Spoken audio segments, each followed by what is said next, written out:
지난 주일에 이어서 다시 우리 같은 사건을 보고 있습니다.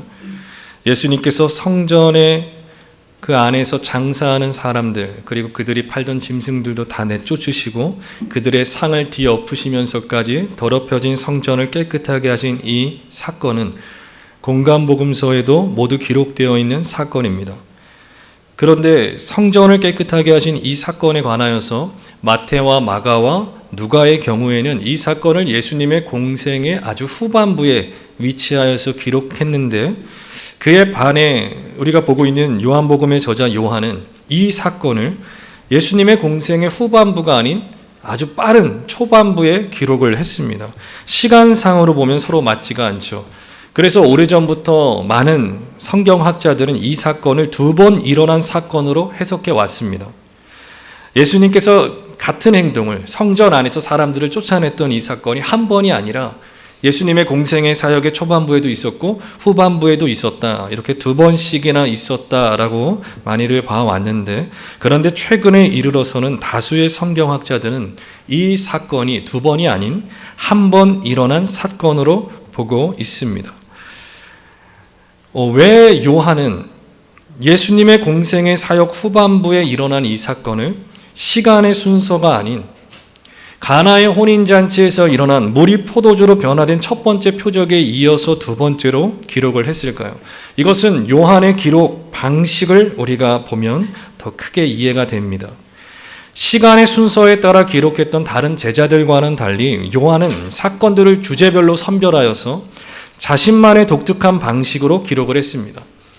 책을 쓸 때에도 그렇습니다. 1, 2, 3, 4, 5 이렇게 시간상 일어난 일을 순서대로 책을 쓰는 사람이 있는가 하면 어떤 사람들은 1, 2, 3, 4, 5가 아닌 3, 4, 1, 2, 5 이러한 방식으로 책을 쓰기도 합니다. 드라마와 영화도 이렇습니다. 시작 등장부터 사람 주인공이 태어나서 일어난 사건을 이렇게 순서대로 드라마로 보여주는 작가가 있는가 하면 갑자기 할아버지로 시작해서 자기 어린 시절을 회상해서 시간의 순서가 아닌 각 사건별로 또 이야기를 전개하는 상황도 있습니다. 뿐만 아니라 우리 어린 아이들만 보더라도 하루에 있었던 일, 오늘 뭐 했어? 이렇게 물을 때 시간의 순서대로 말하는 아이가 있는가 하면 어떤 아이는 자기가 빨리 이야기하고 싶은 그 부분부터 먼저 말하는 아이도 있습니다. 대개의 경우 시간의 순서가 아닌 각 사건별로 자기가 기억하는 사건들로 이렇게 순서를 정하여서 설명할 때는 무언가를 더 크게 강조하고 싶을 때 보통 이러한 경우입니다. 요한도 마찬가지입니다. 그래서 요한의 서술 방식을 하나씩 이해하게 될 때 요한이 정말 강조하고 싶었던 예수 그리스도는 누구신가에 대한 진리의 내용, 그 확실성, 그리고 그를 믿음으로 말미암아 영원한 생명을 얻게 된 복음의 능력을 우리가 더 풍성하게 이해할 수 있습니다. 요한이 이 복음서를 기록한 기록 목적이 무엇입니까? 우리가 거의 매주일 확인하는 것 같습니다. 요한복음 20장 31절을 보시죠. 요한이 이 책을 기록한 목적입니다. 우리 같이 읽겠습니다. 오직 이것을 기록함은 너희로 예수께서 하나님의 아들 그리스도이심을 믿게 하려 하며 또 너희로 믿고 그 이름을 힘입어 생명을 얻게 하려 함이니라. 아멘. 요한복음을 볼 때 가장 중요한 키워드는 믿는다라는 것과 영원한 생명입니다. 우리 예수님은 하나님의 아들, 약속된 메시아이신 그리스도시다라는 것을 증언하여서 제자들이 믿고 그 이름을 힘입어 영원한 생명을 얻게 하려는 이것이 요한이 복음서를 기록한 기록 목적입니다. 요한복음의 시작부터 오늘 본문까지만 잠시 글의 구조를 설명드리자면, 요한은 1장에서 그 첫 번째 1절 서론에서 그리스도의 탁월함을 3가지로 요약하며 전했는데요. 요한복음 1장 1절입니다. 우리 같이 읽겠습니다. 태초에 말씀이 계시니라. 이 말씀이 하나님과 함께 계셨으니 이 말씀은 곧 하나님이시니라. 아멘. 짧은 한 절이지만 정말 위대한 진리가 다 담겨져 있는 한 절입니다. 그리스도는 태초에 이미 계신 로고스이시다. 태초에 말씀이 계시니라. 그리스도의 선제성, 그는 이미 계셨던 분이다. 그리고 이 말씀이 하나님과 함께 계셨으니, 그리스도는 하나님과 함께 계셨다. 이것은 그리스도의 영원한 하나님과의 교제, 하나님과의 교통입니다. 그리고 이 말씀은 곧 하나님이시니라. 그리스도는 곧 하나님이시다. 그리스도의 영원한 하나님과의 동일성, 이렇게 그리스도에 대하여서 먼저 강력하게 선언을 하고 2절부터 시작이 됩니다. 그리스도는 빛이신데 그가 어둠의 빛이었지만 어둠이 깨닫지 못했다. 자기 땅에 예수님이 오셨지만 세상이 그를 알지 못하였고 그를 영접하지 않았다. 어둠에 속한 사람들의 무지함을 드러내죠. 그러면서 그 어둠에 속한 무지함으로 그치지 않습니다. 그 안에 택자들이 그리스도 예수를 믿어 구원에 이르게 되는 놀라운 믿음의 이 역사가 택자들 안에 일어난다.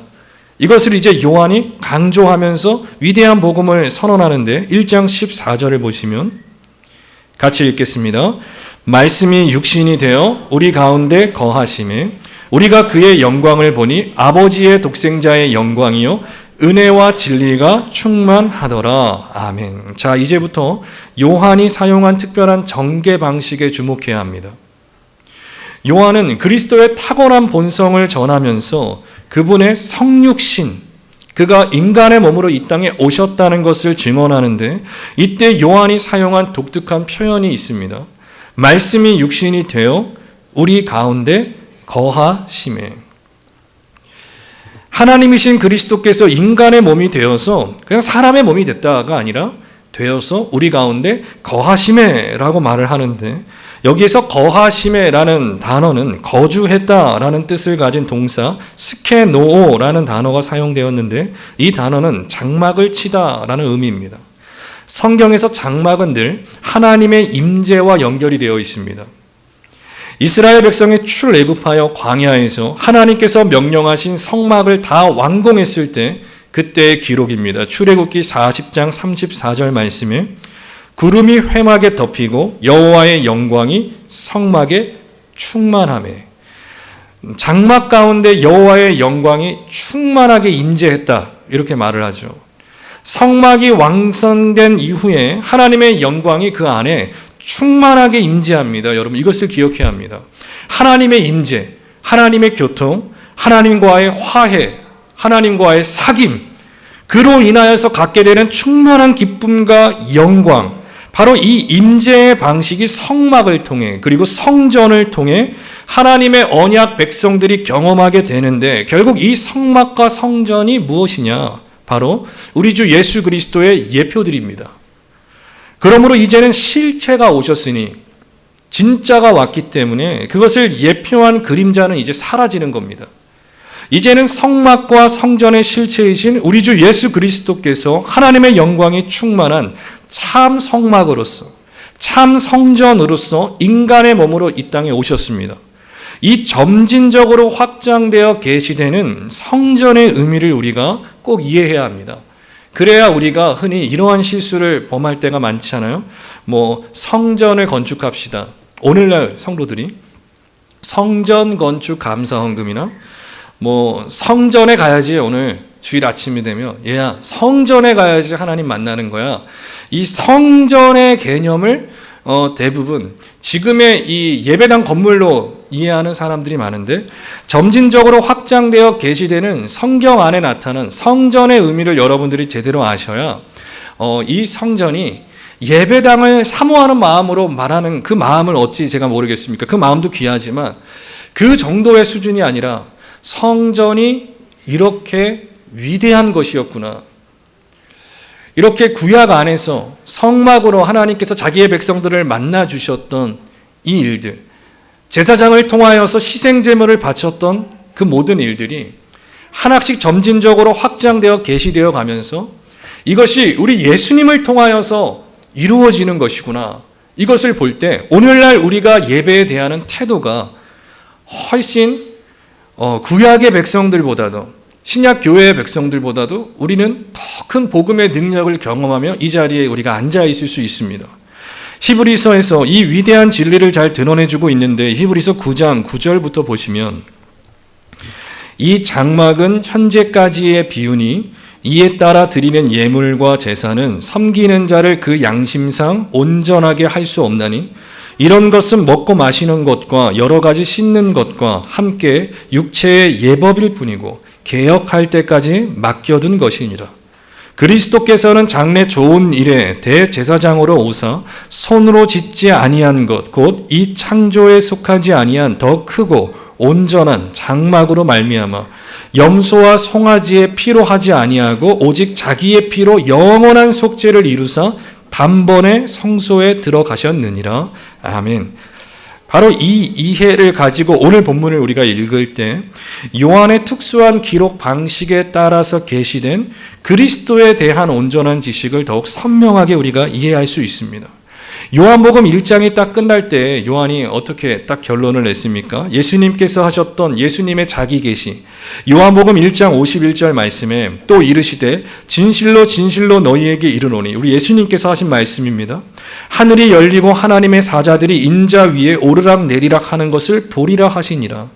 여러분, 이제 이 말씀이 이제 더 선명하게 이해가 될 겁니다. 왜 요한이 1장 1절부터 우리가 흔히 알고 있는 시대적 순서나 시간적 순서로 일어난 일들, 마리아가 임신을 했고 그렇게 이야기하면 편하잖아요. 그래서 우리가 이제 성탄절을 준비하면서 어린이부에서도 제가 알기로는 예수님의 탄생에 대하여서 아이들이 이제 컨텐츠를 촬영하는 것 같습니다.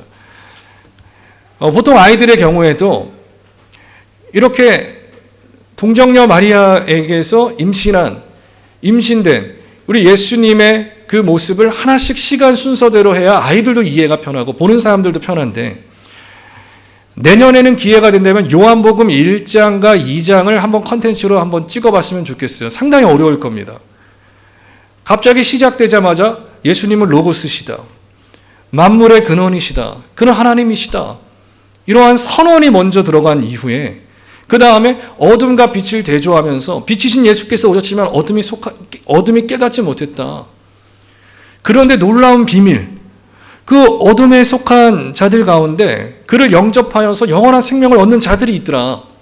아니, 그러면 그들은 누굽니까? 그들은 육적으로나 사람의 뜻으로 나지 않고 사람의 혈통으로 말미암아 유대인이기 때문에 구원을 받는 것이 아니라 하늘에 속한 자들로서 하나님께로부터 난 자들이다. 그들은 택함받은 사람이다. 그리하여 그들이 구원을 얻게 된다라고 하는 이 하나님 나라가 이루어지는 확장의 원리, 신비한 원리, 이 유대인 안에 국한되어 있었던 하나님 나라라고 생각했던 구약의 그 생각들을 뒤엎으면서 이것이 하나님의 나라가 온 열방을 향해서 흘러간다, 이것을 강조하고 드러냅니다.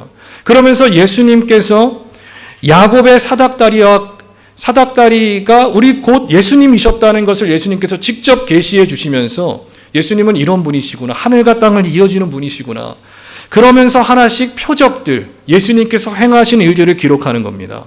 이 방식을 우리가 이해하게 될 때 참 우리 예수님이 누구인가를 단지 사람의 몸으로 응애 아이로 말구에서 태어났구나, 그런데 십자가에서 죽으셨네, 나의 죄를 위하여서 가슴이 아프다 라고 하는 단편적인 교훈, 이것을 더 뛰어넘어 요한복음을 이해하게 될 때 예수님이 정말 누구신가, 계속 구약에서부터 예언되었던 그분이셨구나, 그리하여 그분을 통해서 완성되는 그 하나님의 나라는 어떤 방식으로 이루어지고 어떻게 우리에게 적용되어지는가를 우리가 진정으로 알게 될 때 오늘날 우리가 살아가고 있는 신앙의 하루하루에 그 진정한 의미를 여러분들이 알아서 세상이 줄 수 없는 충만한 기쁨을 여러분들이 마음에 누리며 살 수 있습니다.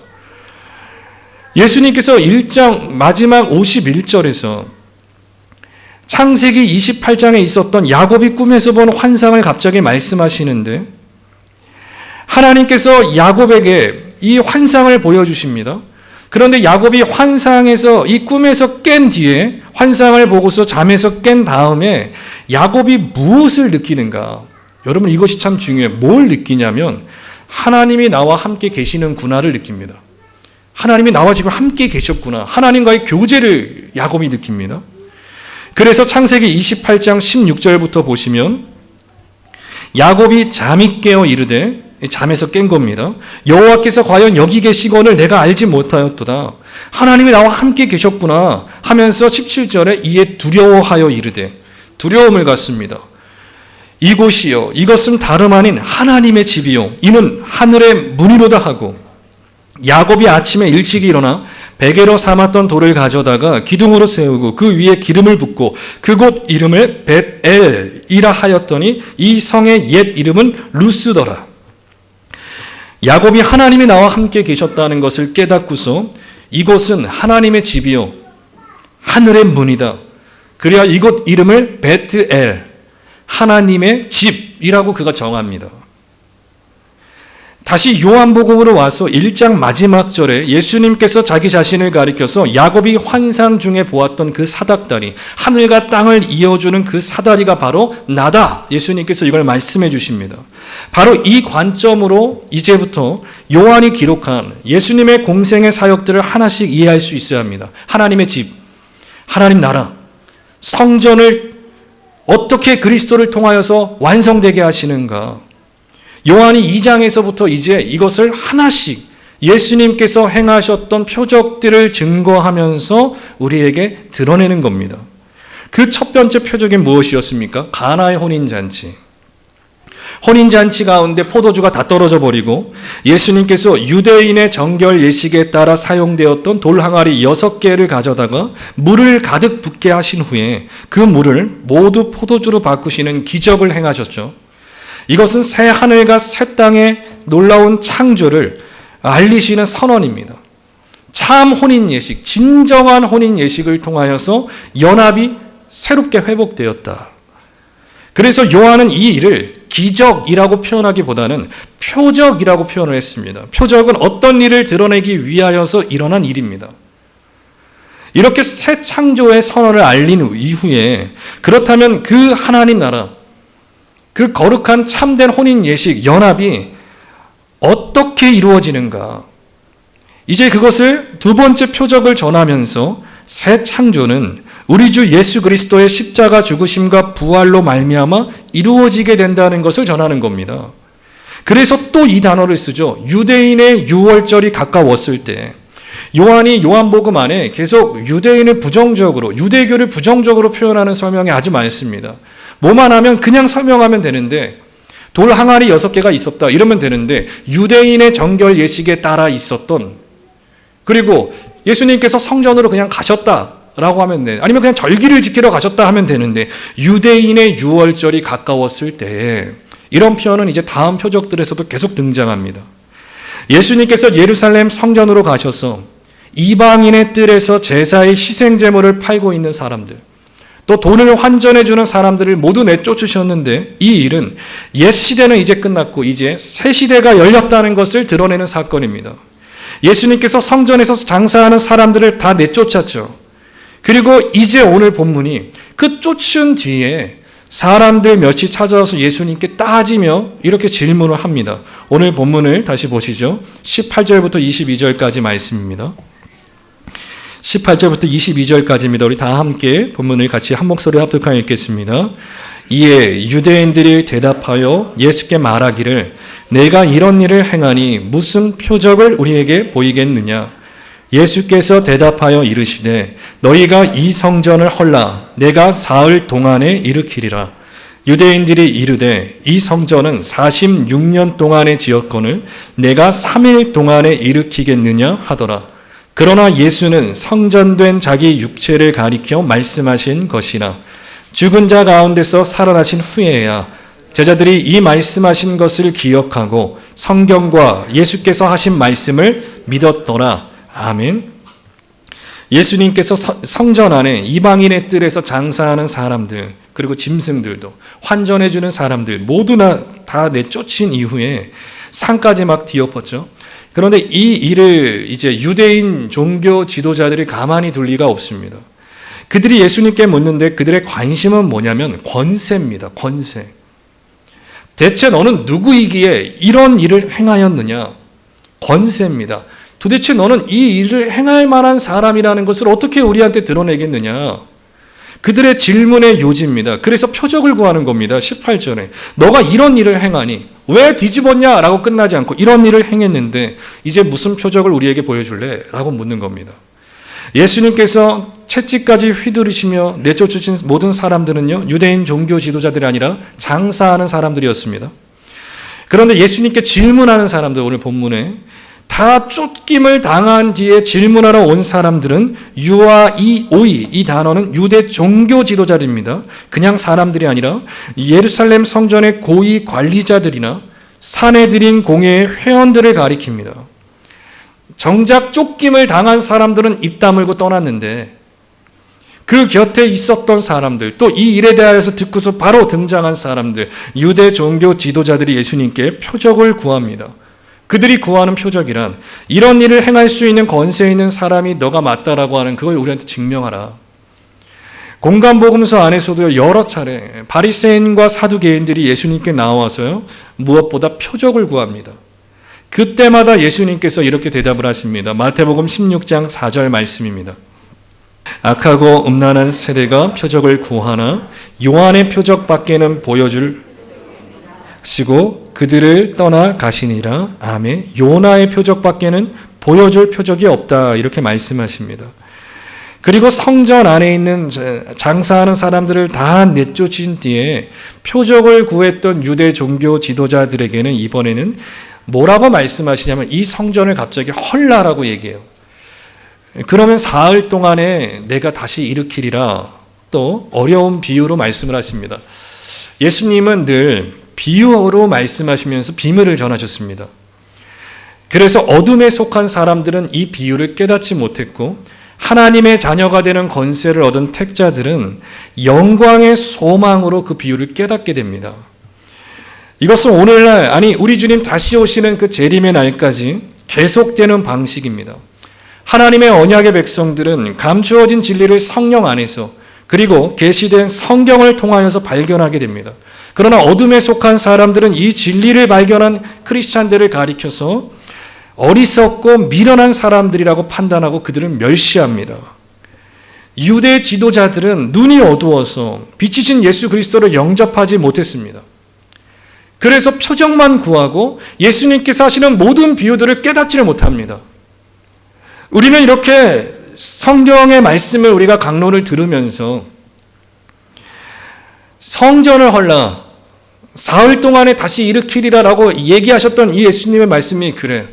예수님의 십자가와 부활로 말미암아 세워지는 참 성전이신 예수 그리스도의 사역을 말씀하시는구나. 우리는 이렇게 이 비밀을 깨달아 알 수 있지만 당시에 있었던 특별히 유대 종교 지도자들은 예수님의 말씀을 깨닫지 못했습니다.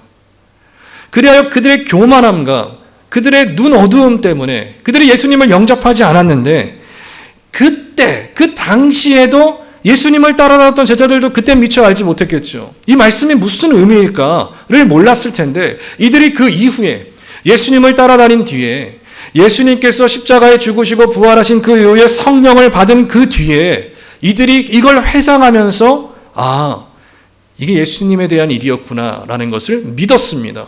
이후에 믿은 사람들은 시간이 지나서 믿은 게 아니라 택함받은 자들이기 때문에 믿은 것이고 유대 종교 지도자들은 시간이 지났지만 그들이 믿었더라라고 성경은 얘기하지 않습니다.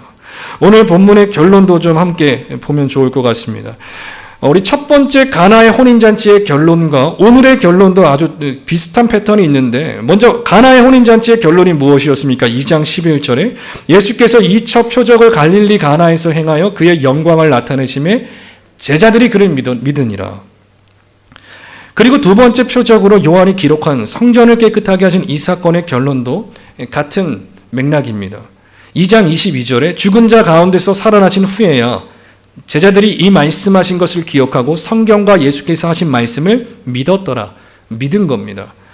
유대 지도자들은 믿지 않았지만 제자들은 믿었더라. 그렇다면 이 제자들은 어떻게 성경과 예수님께서 하신 말씀을 믿을 수 있었습니까? 그들의 믿음의 근거가 무엇입니까? 이미 1장에서 요한이 이 출처를 밝힌 바 있습니다. 1장 12절 13절 말씀입니다. 우리 좀 같이 읽겠습니다. 영접하는 자, 곧 그 이름을 믿는 자들에게는 하나님의 자녀가 되는 권세를 주셨으니 이는 혈통으로나 육정으로나 사람의 뜻으로 나지 아니하고 오직 하나님께로부터 난 자들이니라. 아멘. 하나님의 나라의 비밀을 깨닫게 되는 것은 예수님을 따르는 제자들에게는 허락이 되었지만 그 외에 다른 사람들에게는 숨겨져 있습니다. 예수님께서 끊임없이 비유로 말씀하셨던 주된 목적은 마태복음 13장 10절 11절에서 예수님께서 제자들이 예수께 나와 이르되 어찌하여 그들에게 비유로 말씀하시나이까? 이렇게 제자들이 물을 때 예수님께서 대답하시기를 천국의 비밀을 아는 것이 너희에게는 허락되었으나 그들에게는 아니 되었나니. 천국의 비밀을 깨닫는 지식은요, 하나님의 선물입니다, 여러분. 믿음은 하나님의 은혜의 선물이고 하나님의 주권적인 기쁘신 뜻에 달려 있습니다. 이 은혜의 선물을 받지 않은 사람들에게는 천국의 비밀은 그저 말장난에 불과합니다. 그냥 누군가의 이야기고 사람들의 헛된 말에 불과하게 느낍니다. 바울 사도가 예수님을 영접하기 전까지 복음을 미련했던 것으로 간주했던 것과 같이 믿음을 선물로 받기 전에는 누구에게나 복음은 미련한 것입니다. 저도 그랬어요.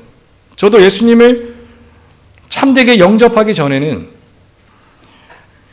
이 복음의 내용을 귀로 들어도 그것이 전혀 내 마음에 감동이 되지 않을 뿐더러 미련하게 보였습니다. 저 미련한 말들을 내가 또 앉아서 들어야 하는구나. 그러나 믿음을 선물로 받게 될 때 미련하게 생각했던 그 복음이 나에게 구원을 베푸시는 하나님의 능력이구나라는 것을 깨닫게 됩니다. 여러분, 천국은 이렇게 비밀적입니다. 놀랍지 않으세요? 한 사람, 여기 세워진 설교자의 설교에 얼마나 한계가 많습니까? 얼마나 이 제한된 게 많아요. 아까도 요나를 요한이라고 깜빡하고 읽다가 다시 요나로 되돌려 왔는데 얼마나 유한한 그 한계가 많습니까? 그럼에도 불구하고 이 복음의 선포를 통해서 하나님께서 당신의 언약 백성들을 자라나게 하신다는 거. 저뿐일까? 여러분들도 한번 자기 자신을 되돌아보세요. 냉철하게. 여러분들은 또한 그렇게 완전한가요? 여러분? 그렇게 완벽합니까? 그렇게 지성이 탁월하고 성경을 그냥 딱 들으면 전체 맥락이 막 뚫리고 내 마음에 막 감동이 항상 일어나고 그러지 않잖아요. 나도 유한함이 많지만 하나님께서 당신의 백성들에게 구원을 주시는 능력으로 복음을 사용하시고 예배를 통하여서 우리를 자라게 하신다는 이 사실. 성전에서 장사하는 사람들을 내쫓으신 예수님을 보면서 유대 종교 지도자들은 예수님께서 행하신 일을 통하여서 믿음이 생기는 것이 아니라 왜 그런 일을 행했냐라고 하면서 따지기 바빴습니다. 그렇게 따지기 바쁜 그들에게 예수님께서는 그들이 이해할 수 없는 말로 대답을 하십니다. 그런데 이 말을 나중에 제자들은 이해를 하게 됩니다. 시간이 지나서. 예수님의 대답은 이 성전을 헐라 내가 사흘 동안에 일으키리라. 이 말씀의 의미는 예수님께서 십자가에서 죽으시고 사흘 만에 다시 부활하심으로써 세워지는 새 성전을 의미합니다. 그러나 이 비밀을 유대인 종교 지도자들은 깨닫지 못했습니다. 그래서 이렇게 되묻습니다. 이 성전은 46년 동안에 지었거늘 너가 어떻게 3일 동안에 일으키겠느냐. BC 20년에서 19년쯤에 로마인에 의하여서 유대인의 왕으로 임명된 이두메인 사람 헤롯이 있습니다. 지난주일에도 제가 잠깐 설명을 드렸습니다. 이 헤롯이 전통 유대인이 아닙니다. 그러나 로마 사람들로부터 임명을 받아서 너 유대인의 왕해 해서 이제 유대인을 다스리는 사람이 헤롯이 됐는데 늘 유대인들은 전통을 강조하니까 어쩔 수 없이 몇 부분 따르겠지만 그 헤롯을 우리들의 진정한 왕으로 그들이 생각해 주지 않았습니다. 그래서 이러한 컴플렉스가 있었던 헤롯이 어떻게 하면 내가 이 사람들의 마음을 살 수 있을까? 어떻게 하면 내가 이 사람들의 인기를 끌 수 있을까? 여러분, 우리도 인간관계 맺을 때 얼마나 그렇습니까? 사람들 관계 맺을 때 하나님 중심으로 생각해서 나도 하나님을 보고 얘도 하나님을 보면 우리가 같은 걸 보기 때문에 한 마음이 되거든요. 그런데 이 일이 너무 고되고 길고 힘드니까 사람들이 쉽게 선택하는 방식이 무엇이냐면 이 사람이 좋아할 만한 걸 사주는 겁니다. 그래서 이런 노래도 있잖아요. 옛날에 우리 아이들이 어른들은 몰라요. 우리가 무엇을 원하는지 어른들은 몰라요. 장난감만 사주면 그만입니까? 우리 어린아이들 막 노래 따지잖아요. 아빠한테. 장난감만 사주면 다예요? 그러면서 막상 장난감 사주면 좋아서 받으면서. 그런데도 불구하고 정말 원하는 건, 우리가 원하는 건 장난감이 아니라 이 관계입니다. 아버지예요. 라는 그 어린 동요의 그 노랫말처럼 인간관계를 맺을 때 우리가 가장 많이 놓치는 것이 그 사람이 좋아할 만한 거 하는 겁니다. 애 아빠면 애 얘기하는 겁니다. 그럼 바로 좋아하거든요. 애가요, 너무 예뻐요. 진짜 예쁘겠지만 예뻐요 하면 일단 마음을 삽니다. 애 이렇게 사탕 찔러주고 먹을 거 초콜릿 찔러주고 뒤에서 너만 먹어 하면 이 부모가 저분은 내 애 챙겨주는구나. 사람이 관계 형성에 가장 쉬운 길을 늘 선택을 합니다. 그래서 나는 지출은 지출대로 합니다. 소비는 소비대로 합니다. 그러나 그들의 마음을 진정으로 사지 못합니다. 헤롯이 선택했던 건 유대인들의 그 마음을 사기 위해서 이들의 마음에 한이 되었던, 또 이들의 마음에 가장 건드렸을 때 바로 반응할 수 있었던 것, 그걸 고민한 끝에 성전을 크게 짓자. 그래서 예루살렘 성전의 규모를 크게 확장하기 시작합니다. 46년간 이것이 진행되다가 거의 마무리 단계까지 되었고, 이후에 조금씩 외부의 뜰의 완벽한 완공은 나중에 AD 63년에서 64년쯤에 제대로 완성이 됩니다. 그런데 역사 가운데 AD 70년에 성전이 이제 멸망당하거든요. 그러니까 사실 다 완성된 뒤에는 한 7년밖에 그 모습이 유지된 거예요. 7년만. 그런데도 불구하고 이 작업을 아주 길게 했습니다. AD 70년에 로마 군대에 의하여서 예루살렘 성전이 완전히 파괴되는데, 예수님께서 성전에서 장사하는 사람들을 내쫓으셨던 이 사건에는 어느 정도 다 마무리 단계가 되었던 상황입니다. 그래서 유대인 지도자들이 46년간 이것을 크게 재건하면서 확정되었는데, 이제 다 마무리 단계인데, 그래서 완공을 거의 다 한 상황인데, 너가 어떻게 이 46년간 지었던 이 작업을 3일 동안에 할 수 있겠느냐고 말하냐, 이러한 따지면서 질문을 한 겁니다. 왜냐하면 이들은 참 성전의 의미를 알지 못했기 때문입니다. 그저 외형의 건물만 성전이고, 이 건물 안에 하나님의 임재가 임한다라고 그들이 믿었습니다. 그리고 이 성전이 영원히 지속된다라고 그들이 믿었습니다. 그런데 예수님의 예언대로 예루살렘 성전은 AD 70년에 모조리 파괴되었습니다. 요한이 복음서를 기록할 이 시간은요, 예루살렘 성전이 파괴된 이후입니다. 이 관점을 여러분들이 이해하셔야 됩니다. 이미 예루살렘 성전이 다 파괴된 이후에 예수님께서 오래전에 행하셨던 표적들을 요한이 기억하면서 기록을 한 겁니다. 그래서 예수님께서 그때 말씀하셨던 성전을 다시 세우신다는 의미를 요한이 제대로 알고 있는 상황입니다. 그래서 21절에 예수는 성전된 자기 육체를 가리켜 말씀하신 것이라, 이때 이 말씀이 예수님의 십자가와 부활의 사역을 말씀하신 것이고, 이후에 우리의 모든 제자들은 이 사건을 믿었다라고 이제 결론을 맺는 거죠. 우리의 모든 죄값을 대속하기 위하여서 만물의 근원이신 로고스 되시는 예수께서 인간의 몸으로 이 땅에 오사 십자가에 못 박혀 죽으셨습니다. 이사야 53장 그 예언의 말씀대로 그가 찔림은 우리의 허물 때문이요 그가 상함은 우리의 죄악 때문이라. 그가 징계를 받음으로 우리는 평화를 누리고 그가 채찍에 맞음으로 우리는 나음을 받았도다. 그래서 예수님께서는 이 땅에 오시는 이때 이 구약의 이사야서를 성경에 이제 인용하면서 우리 예수님이 이 땅에 딱 오셨을 그때 우리의 예수님의 이름을 가리켜서 임마누엘이라는 이름을 붙여줍니다. 예수님을 통하여서 우리가 얻게 되는 가장 중요한 것, 하나님이 우리와 함께 하신다. 마태복음 1장 23절 말씀입니다. 우리 같이 한 목소리로 크게 합독하여 읽겠습니다. 보라, 처녀가 잉태하여 아들을 낳을 것이요 그의 이름은 임마누엘이라 하리라 하셨으니 이를 번역한즉 하나님이 우리와 함께 계시다 함이라. 아멘. 그리스도께서 십자가에 죽으시고 3일 만에 부활하셨습니다. 그리고 하늘로 승천하셔서 하나님 보좌 우편에서 당신의 언약 백성들을 위하여서 중보하고 계십니다.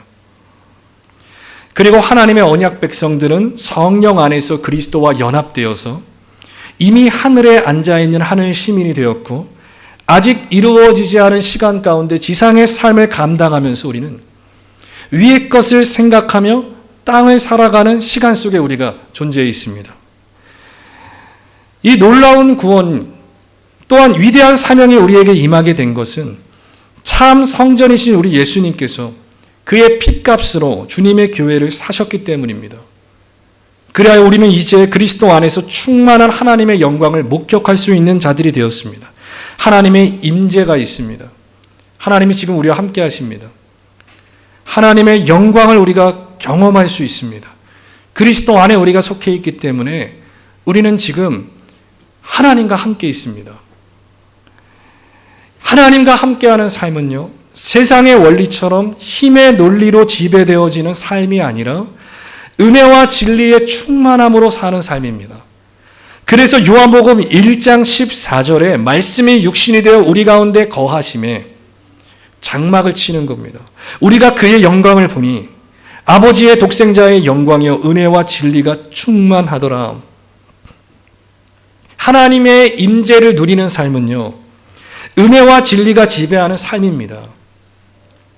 이 삶의 원리를 알려주시기 위하여서 우리 예수님께서 성전에서 장사하는 모든 사람들을 내쫓으신 후에 그동안 장애 때문에 성전 출입이 금지되었던 사람들부터 받아주신 겁니다. 이 원리를 이해하셔야 돼요. 그냥 장애가 있어서 성전에 먼저 들어간다 이런 것이 아니라 하나님의 나라의 특성을 설명해 주시기 위함입니다. 그래서 마태복음 21장 14절에 맹인과 저는 자들이 성전에서 예수께 나오며 고쳐주시니, 이 사건 역시 마태복음 21장에도 성전을 깨끗하게 하신 예수님의 사건을 기록한 장면입니다. 쫓아내신 이후에 너희가 강도의 속을 만들었구나. 그러면서 맹인들, 저는 자들, 장애에 있는 사람들을 먼저 받아주신 겁니다. 여러분, 천국은 이런 자들의 것입니다. 우리를 받아주셨다는 것은, 우리가 하나님의 임재를 누리고 구원을 받았다는 것은 우리가 생각하는 그 이상의 것입니다. 우리의 이 감각으로 우리가 삶을 살아가면서 종교성을 발휘하는 우리의 그 감각의 그 훨씬 너머에 하나님의 위대한 사랑이 있습니다. 우리의 생각과 우리의 감정으로도 담아낼 수 없는 사랑. 여러분들이 누군가로부터 이 사람이 나를 정말로 사랑하는구나라고 가장 느꼈던 그 과거에, 때로는 현재 그 어느 때보다도 비교할 수 없는 사랑이 예수 그리스도 안에서 우리에게 이루어졌고, 우리가 지금도 하나님의 사랑 안에 하나님과 동행하면서 살고 있습니다. 이 사실을 우리가 제대로 알 때 이 지상에서의 삶 가운데 마주하게 되는 그 외로움들, 그 장애들, 육적 장애는 물론이고 육적인 질병들은 물론이고 나에게 찾아오는 그 인생의 그 모든 장애들, 사는 게 너무 힘들고 지치고 어떤 변화도 없고 제대로 보면서 살고 싶지만 제대로 보지 못하는 그 유한한 나의 시력들, 똑바로 한번 걸어가면서 제대로 멋지게 한번 살아보고 싶지만 제대로 걸을 수 없는 그 절름발이로 인생을 사는 것 같은 그러한 유한한 우리의 삶 가운데 예수님께서 나를 고쳐주시고 받아주셨다는 사실 앞에 하나님의 임재를 누리며 날마다 가난한 심령으로 사는 것, 이것이 천국의 누림입니다. 그래서 마태복음 5장 3절에 예수님께서 이렇게 말씀하십니다. 우리 같이 한 목소리로 합독하여 읽겠습니다. 심령이 가난한 자는 복이 있나니 천국이 그들의 것이미요. 아멘. 은혜와 진리가 지배하는 삶은 가난한 심령을 가진 자들의 삶입니다. 가난한 자들은 하나님의 위로를 갈망하며 살죠. 가난한 자들은 이 세상에 소망을 두지 않습니다. 고난과 억압으로 가득 찬 세상 가운데서 하나님의 구원을 간절히 바라며 삽니다. 하나님의 그 나라를 더욱더 강구하며 살고요, 하나님의 임재를 더욱더 사모하며 삽니다. 이렇게 가난한 심령으로 사는 사람들, 천국은 그들의 것입니다. 이제 우리는 하나님의 임재를 누리기 위해서 예루살렘 성전 갈 이유 없습니다. 간혹 이제 많은 돈을 지불하면서 사람들이 성지순례라고 해서 이제 가는데 그것이 성지는 아닙니다. 이 역사의 현장을 한번 탐방하기 위해서 가는 뭐 그런 교육적 차원은 갈 수 있겠지만 마치 그것이 성지라서 그곳에서 한번 무릎 꿇어보고 거기에 물 한번 마셔보고 하면서 돈 지불하면서 장사꾼들에게 속아가지고 막 얼마씩 내면서 와 하는 거, 교육적 차원으로서는 좋을 수 있겠지만 참된 성전, 성지는 아닙니다. 예수 그리스도를 믿음으로 말미암아 이제 우리가 성전이 되었고 하나님의 임재를 누리고 하나님과 교제하는 자들이 되었습니다. 이 위대한 교통 가운데 오늘 우리가 잃어버린 가장 중요한 원리는 심령의 가난함. 이제 그리스도 예수 안에서 그리스도와 연합하여서 더 이상 희생, 제물, 짐승 잡아올 필요도 없이 하나님과 교제하며 사는 인생이 되었는데, 거룩한 성전 안에서 우리 역시 거룩한 성전이 되었는데, 그러나 우리가 정작 하나님의 영광의 충만함을 누리지 못해 하나님의 그 위대한 능력을 경험하지 못한 현실이 되어버린 것, 가장 그 안타까운 비극 중 하나인 천국 백성이 되었는데 천국을 누리지 못하는 이 안타까운 현실이 오늘이 된 가장 그 결핍의 원인에는 심령의 가난함의 부재가 있습니다. 내 마음이 부요해져서 그렇게 간절하지 않은 겁니다. 참 성전이신 예수 그리스도 안에서 천국이 우리 가운데 임했는데 마음이 완악해져서 목이 뻣뻣해서 날마다 심리적 불안감에 휩싸이거나 세속적 쾌락의 노예가 되어서 천국의 천국다움을 누리지 못하는 비극으로 우리가 오늘을 살고 있다는 것은 심령의 가난함이 없기 때문입니다. 여러분은 정말 참 성전이신 예수 그리스도 안에서 매일매일 하나님의 임재를 여러분 경험하고 계십니까? 정말 하나님 나와 함께 계시는구나. 정말 여러분 그걸 경험하며 살고 계십니까? 여러분이 진정으로 하나님의 임재를 누리는 삶으로 회복되기를 바라신다면요, 오늘 이 시간 심령의 가난함이 회복되어야 합니다. 심령의 가난함 없이는 결코 참된 부요함을 경험할 수 없습니다.